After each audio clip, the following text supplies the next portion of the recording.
Star Pawan Singh के तरफ से फिर एगो पोस्टर जारी कर देल गेल बा। एल्बम के नाम बा मरद हई भोजपुरिया। हाँ भाई, एकदम आस्था सिंह के साथ और पावर स्टार पवन सिंह के फिर से जोड़ी देखेला तारा लोग के मिली। बेसब्री से इंतजार करो लोग, सब बताएम और कब गाना आवे वाला बा और कौन म्यूजिक से आई सब बताएम। नमस्ते प्रणाम, हम गोलू बाबू 5 स्टार चैनल पर आपका स्वागत बा। अगर हमारा चैनल पर नया बनी तो सब्सक्राइब कर लियो, लाइक कर दी ताकि हमने को मोटिवेशन मेहनत रहे इस तरीके के और भी अपडेट लेके आओ तरी। तो फिलहाल पड़ाव की तरफ बढ़ल जाओ। एल्बम के नाम नहीं खे, ई फिल्म में के गाना बा, बचल कुचल फिल्म में के गाना बटे भाई।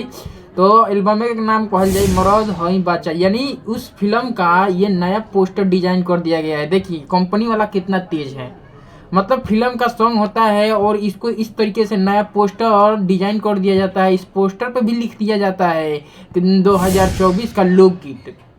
अब बात कर लेते हैं कि झूलन झील का इसमें लिरिक्स है और म्यूजिक है मधुकर आनंद का, मतलब सुपर डुपर हिट ही सॉन्ग होगा। लेकिन कहने वाली बात है कि पावर स्टार पवन सिंह और प्रियंका सिंह के आवाज में है। ये मूवी का गाना है और यसी फिल्म से इसको रिलीज किया जाएगा। ये गाना कल है सवेरे आपके देखे खातिर मिल जाए 6 बजे सुबह में लॉन्च कर दिया जाए यसी फिल्म से। और कंपनी वाला जो दिमाग लगाते हैं भाई साहब, वाकई काबिले तारीफ है। इस सॉन्ग में नजर आ रही है आस्था सिंह, पावर स्टार पवन सिंह। तो समझ सकते हैं कि किस तरीके का ये सॉन्ग होने वाला है।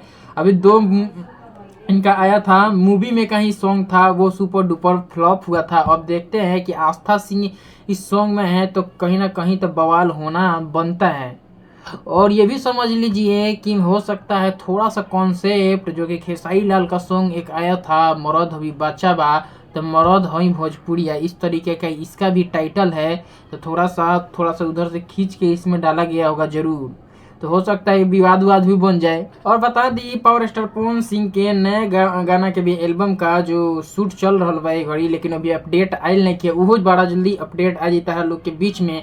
लेकिन ये तरीके से जो दिमाग लगावल जाला, ऐसी फिल्म वाला बड़ा दिमाग लगावेला सा। देखो पोस्टर नया बना दिले, बड़ा सा गाना बाटे पुराना फिल्म में के गाना बा, बहुत पुराना गाना बा। और एक के पोस्टर नया बनाया गया 2024 लोग गीत लिख के एक के लियावत हो सो आ लिया के तरह लोग के देखो इन लोग। लेकिन कह दी कि आस्था सिंह बड़ी तो हो सकता पावर स्टार पवन सिंह, आस्था सिंह और प्रियंका सिंह गईले बड़ी तो हो सकता कि लाजवाब सॉन्ग हो तार लोग के दिल पर जरूर से जरूर छाई।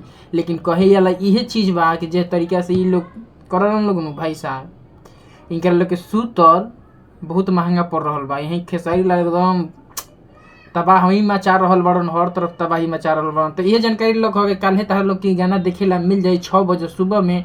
तो फिलहाल के लिए ये जानकारी लोग हो। अगर हमारा चैनल पर नया बनते सब्सक्राइब कर लिया, लाइक कर दिया कि हम मोटिवेशन बनाते रहे तरीके के और भी अपडेट लेके आओ। तो फिलहाल के लिए जय भारत, जय हिंद।